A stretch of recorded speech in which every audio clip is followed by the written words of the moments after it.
They often say not to judge a book by its cover, and I totally did, in a good way. I saw the album cover and I just had to have it. I mean, who doesn't like a Miami Vice moment? Los Angeles-based All the Damn Vampires closed the book on their debut era with Sunset over the final chapter, the final track from VICECORE, and it lands exactly the way a last chapter should: emotional, cinematic, and heavy with intention. Where earlier singles leaned into AI-driven visuals and retro-futuristic aesthetics, Sunset over the final chapter pulls everything into sharp focus. The band is front and center, grounded in real performance and raw feeling. Neon haze, smoke, and sweeping shots of Los Angeles collide with a sense of quiet release, mirroring the album's themes of closure, longing, and finally letting go. It feels personal without being precious. Musically, this track captures everything that makes All the Damn Vampires compelling. Vintage synthwave textures bleed into crushing alternative metal, with industrial edges and beatdowns that hit like emotional release valves.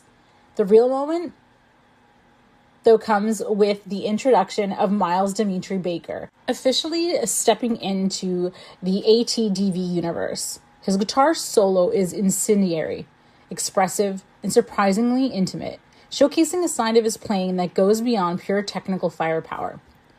Vocalist Ryan Rose delivers one of his most vulnerable performances on the record.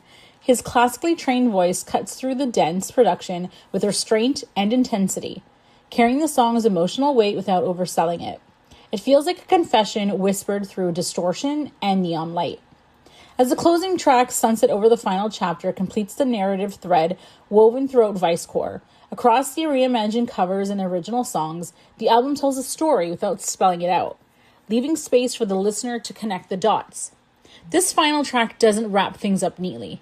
It walks away slowly, letting the last sunset linger just long enough to feel final. Self-produced by Davey Oberlin over 18 months, VICECORE is a fully realized world. One shaped by synthwave, goth metal, film soundtracks, and a deep love for bands like Typo Negative, Korn, and Alice in Chains. It's nostalgic without being stuck, cinematic without losing its punch, and heavy without sacrificing atmosphere. Sunset over the final chapter is more than a single. It's a statement of direction, a moment of clarity that shows exactly where All the Damn Vampires are headed next. If VICECORE is the end of one chapter, this track makes it clear the story is far from over. The whole thing is soaked in pure 80s vibes, and I'm completely on board where this band is taking it.